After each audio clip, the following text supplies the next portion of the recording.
Have you ever encountered a historical term that sounds grand and unified, yet carries an unsettling weight, hinting at something far more sinister beneath its surface? When the Nazis spoke of a Greater German Reich, they were articulating a vision for a vast, ethnically pure German empire, stretching across much of Europe and beyond. It was a core concept of their ideology, aiming to consolidate all people deemed ethnically German into a single dominant political entity, while simultaneously purging all others.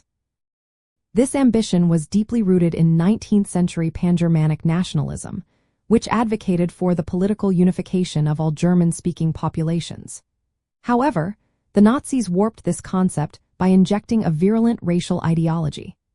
Their version of the Greater German Reich was not merely about language or shared culture, but about racial purity, defining who was truly German and who was not.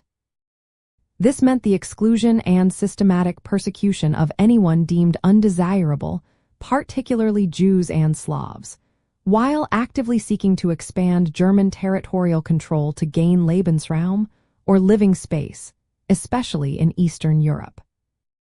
To achieve this, the Nazis engaged in aggressive foreign policy and military expansion. This included the annexation of Austria in 1938, known as the Anschluss, and the incorporation of the Sudetenland region of Czechoslovakia, based on the presence of ethnic German populations. These actions were presented as bringing Germans heim ins Reich, or home into the Reich.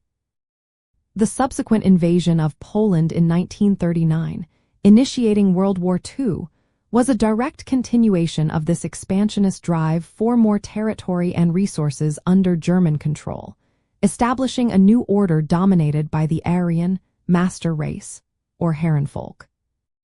Beyond mere territorial conquest, the Greater German Reich implied a complete racial and cultural restructuring of Europe.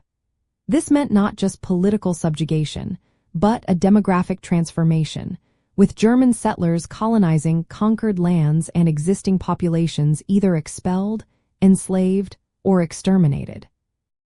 The concept was not static, but rather a dynamic, ever-expanding vision of German dominance, driven by an ideology that saw expansion and racial purification as essential to the nation's destiny. Ultimately, the Nazi pursuit of a Greater German Reich illustrates a catastrophic ambition driven by extremist ideology. It transformed a nationalist ideal into a blueprint for war, genocide, and unprecedented human suffering, demonstrating how a vision of national greatness can be twisted into a destructive force for racial supremacy and conquest. If history fascinates you, like, subscribe, and explore more with us.